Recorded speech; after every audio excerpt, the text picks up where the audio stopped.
Nah, kita lanjut lagi ke, ada yang mau ditanya nggak dulu sebelumnya? Yang nomor 14. Kalau nggak ada, kita lanjut ya ke nomor 15.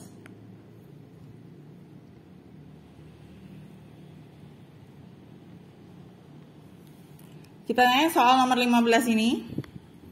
Ya, beberapa campuran penyangga berikut. Yang ditanya adalah komponen larutan penyangga yang terdapat dalam tubuh makhluk hidup. Ini tuh teori ya. Gitu. Jadi yang terdapat tubuh makhluk hidup itu ada di dalam darah. Ya, yang pertama untuk saat dia mengangkut oksigen itu adalah mengangkut CO2 itu adalah H2CO3 dan HCO3- ya. Berarti yang nomor 5. Terus satu lagi adalah cairan di luar sel, di intrasel, yaitu si H2PO4- dan HPO4. Ini teori ya, soal teori. Berarti yang komposisi larutan penyangga yang terdapat dalam tubuh makhluk hidup adalah nomor berapa? Nomor 4 dan 5. Jadi yang E gitu. Ya. Oke, terus kan kita lanjut lagi ke soal yang nomor 16. Kita lihat lagi ya soal nomor 16. Dalam gelas kimia terdapat 100 ml CH3COH 0,01 m. Yang ditanya pH larutan aja. Nah, ini kita harus tahu bahwa ini adalah asam lemah ya. Jadi cuma ini adalah menghitung pH dari asam lemah. Nah, rumus dari pH dari asam lemah itu cuma H+ sama dengan akar Ka kali M. Ya, ini Ka-nya itu 10⁻⁵. Ya, terus tinggal dimasukin aja. Jadi yang 100 ml-nya nggak pakai karena udah ketahuan M-nya.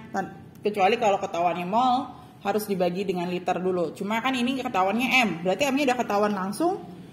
Kita jadiin 10 pangkat berapa tuh? 0,001 berarti 10 pangkat berapa? Min 3, betul. Nah, 10 pangkat min 3. Nah, berarti langsung kita kerjain. Ya, berarti apa? Akar Ka-nya adalah 10 pangkat min 5 dikali 10 pangkat min 3. Berarti kan akar 10 pangkat min 8. Akar 10 pangkat min 8 itu tinggal dibagi 2 pangkatnya, 10 pangkat min 4. Nah, tinggal menghitung pH. pH itu kan tinggal min log H+, yaitu min log 10 pangkat min 4. 4-nya ke depan. Nah, berarti udah dapet pH dari larutan tersebut adalah 4,0 yang C gitu. Oke, sampai di sini ada yang mau ditanya nggak? Nomor 16. Kalau nggak ada, berarti kita lanjut ya pembahasan ke nomor 17.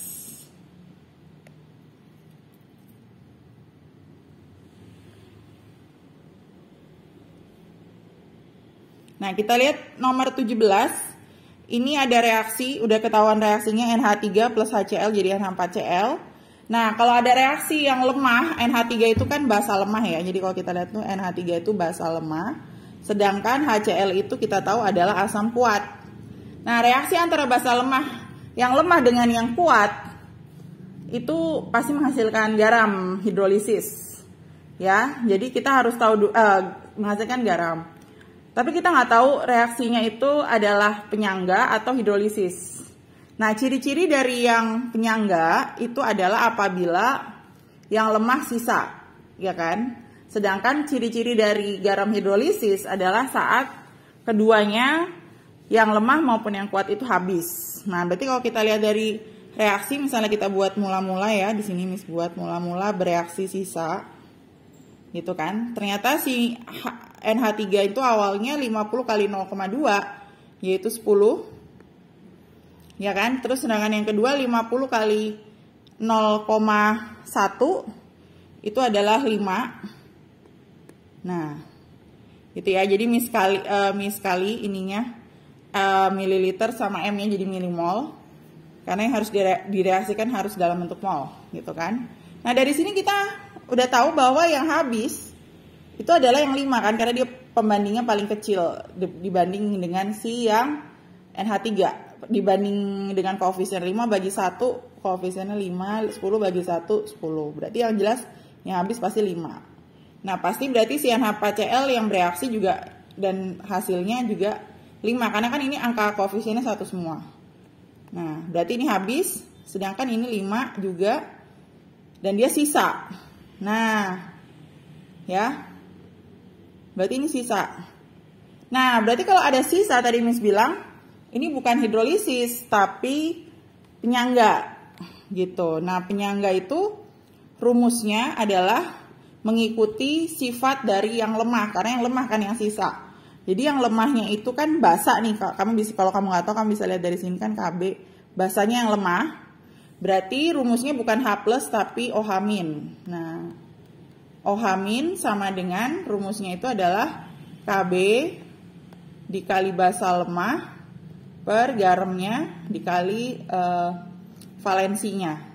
Valensi itu kalau ada berapa dalam kurung misalnya NH4 2SO4 berarti valensinya 2. Cuma ini kan NH4Cl berarti nggak ada valensinya atau valensinya cuma 1.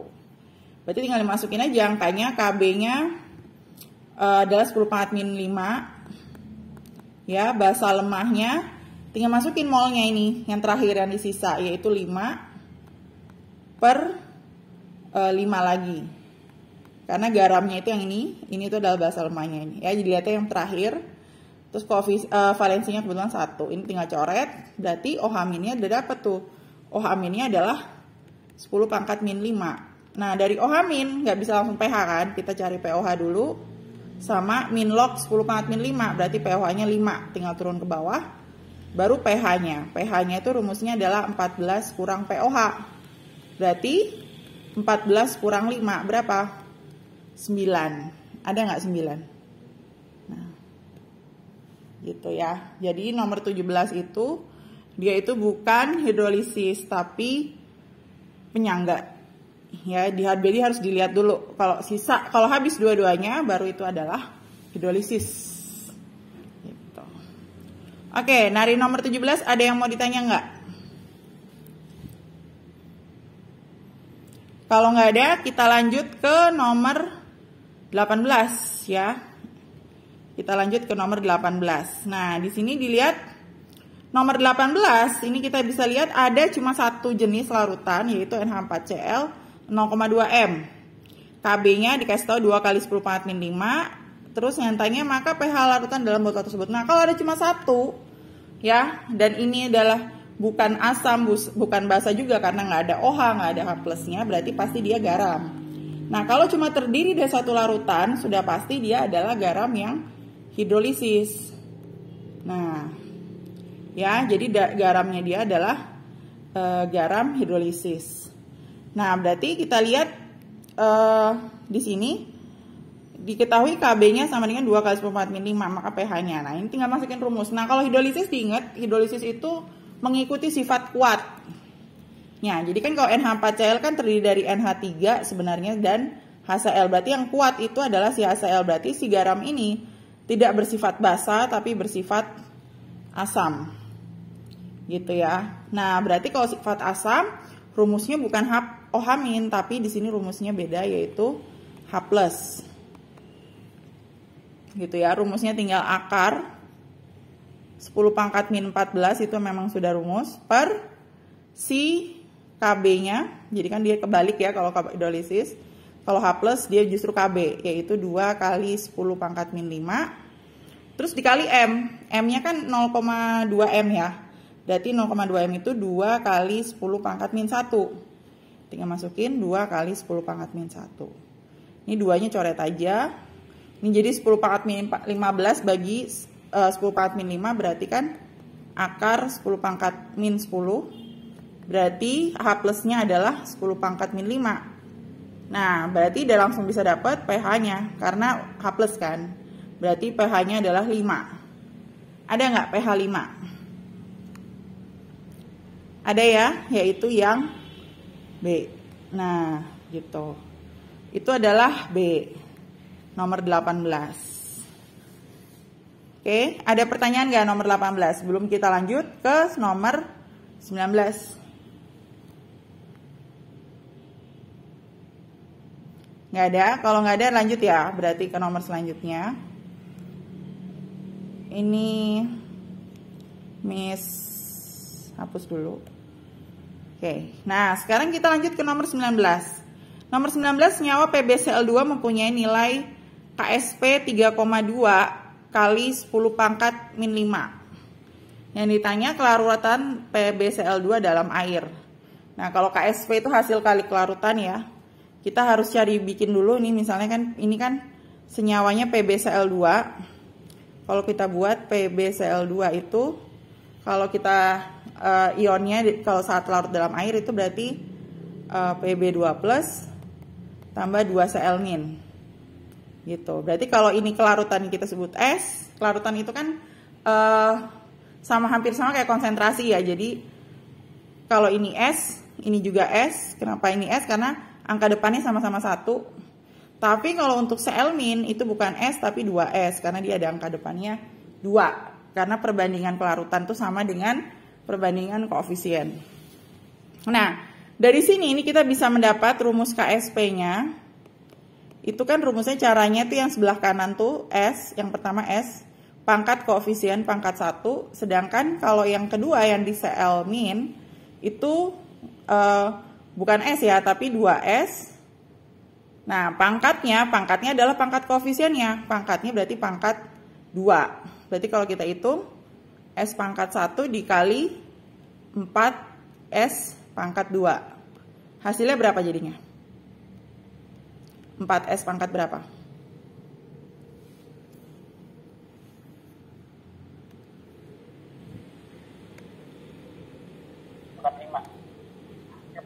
Pangkat 3, iya.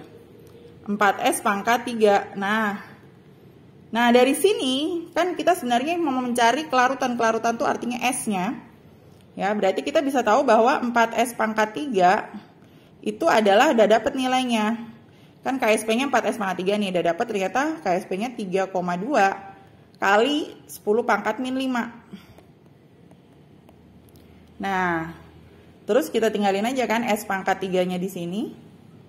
Ya, terus 4-nya ke samping, 3,2 dibagi 4.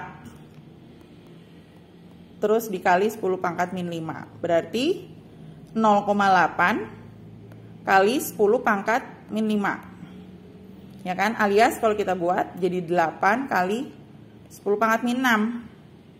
Gitu. Nah, terus ini kan baru S pangkat 3, kita maunya S.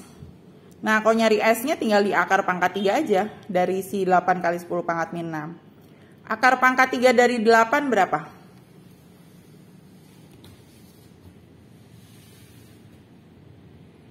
2. Nah, 2 dikali 10 pangkat min 6. Kan kalau diakarin pangkat 3 berarti tinggal dibagi 3 ya. Jadi min 6 bagi 3. Yaitu min 2. Nah, ini kayaknya tulisannya min 3 ya di optionnya. Tapi yang depannya 2 kan cuma 1. Kalau kamu suruh pilih, misalnya ini 3 apa 2 sih, Miss, nggak kelihatan. Nah, itu kalau misalnya itu ternyata ini 3 nih. Ini kan salah, harusnya min 2. Nah, kan pilih aja yang D gitu ya. Jadi jawabannya yang ada 2-nya. Sudah benar gitu. Oke, sampai di sini ada yang mau ditanya nggak sebelum lanjut lagi? Nggak ada, kita lanjut ya. Kita lanjut ke nomor selanjutnya.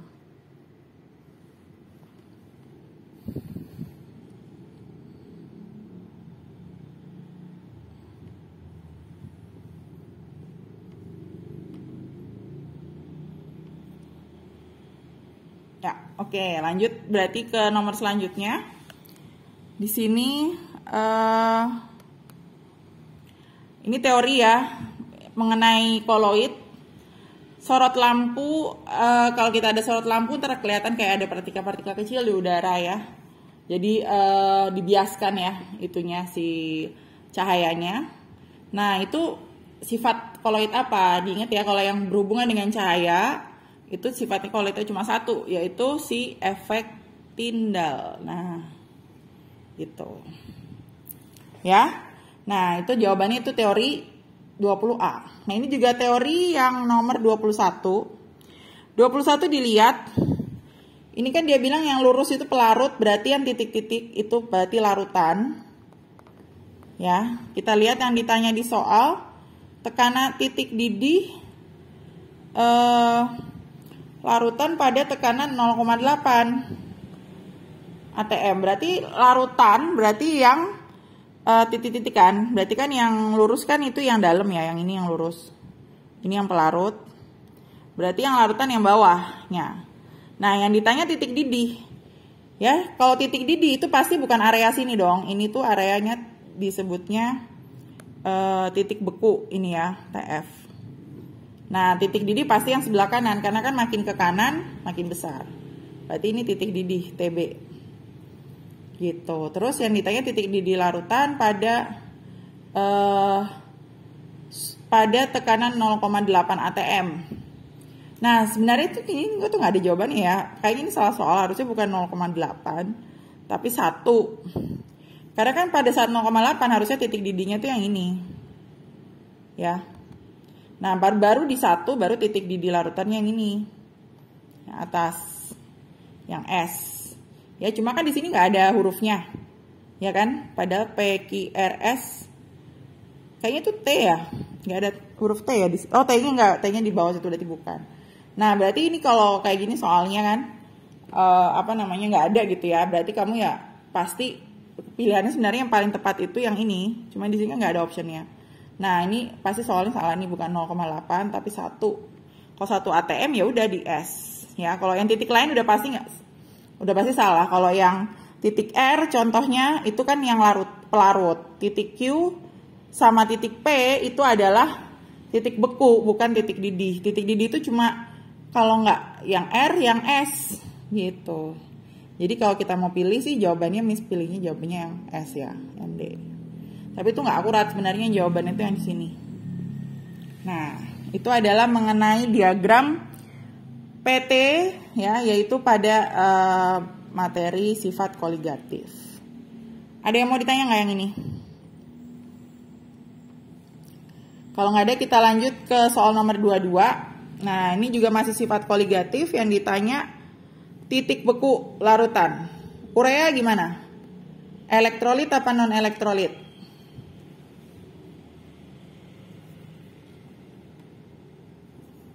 Gimana? Urea elektrolit atau iya non ya, berarti I-nya dianggap nggak ada atau dianggap 1, non elektrolit. Nah, berarti kita langsung masukin yang ditanya titik beku, berarti kita cari dulu delta TF ya. Caranya gramnya terlarut yaitu 15 per gram per mr dia yaitu 60 dikali 1000 per gram pelarutnya kan air ya, yaitu 500. Terus dikali, jangan lupa dikali KF, yaitu 1,86. Nah, gitu ya. Kan rumusnya M kali KF kali I. Cuma I-nya nggak ada, I-nya kan 1. Kita nggak usah tulis, nggak apa-apa. Nah, berarti ini tinggal dikerjain. 1000 bagi 500 kan 2. 15 per 60 itu 1/4. Ini coret lagi. Ini coret lagi 2 ya. Nah, mana sih?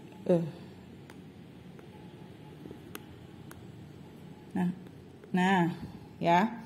Berarti masih ada 1,86 dibagi 2. 1,86 dibagi 2 itu adalah 0,93. Cuma kan titik beku itu ini kan baru delta TF. Kalau TF-nya titik bekunya berarti caranya 0 kurang delta TF. Berarti 0 kurang 0,93 yaitu minus 0,93. Ada nggak minus 0,93? Ada ya, yang E. Jangan buru-buru ngerjainnya, udah dapat 0,93 itu masih delta. Yang ditanyakan bukan penurunan ya, tapi titik bekunya berarti harus 0 dikurang ya. Jadi jawabannya harus yang minus. Nah, soal yang terakhir nih, yang bukan terakhir tapi hari ini yang terakhir pembahasannya ini udah tulis. Ini teori ya. Jadi manakah pasangan data yang berhubungan dengan tepat? Nah, ini teori dari sifat koligatif. Membasmi lintah dengan garam dapur tuh benar, tekanan osmotik ya, karena kan keluar gitu ya.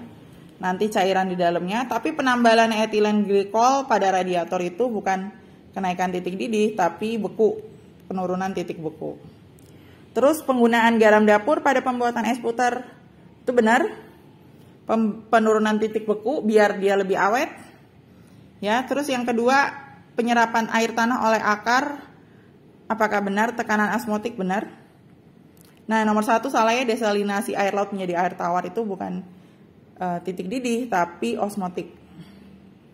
Nah, jadi yang benar itu 2, 3 sama 5. Cuma kan nggak ada 25, 35 nggak ada. Kita pilihnya yang ada, yaitu yang B, 2 dan 3. Gitu. Oke, sampai di sini ada pertanyaan sebelum Miss akhiri. Kalau nggak ada berarti hari ini sampai di sini dulu ya. Gitu. Nanti ada videonya, nanti Miss share agak malam tapi ya karena Miss di sekolah. Jadi baru bisa uploadnya nanti. Oke, sampai di sini dulu. Selamat siang semua.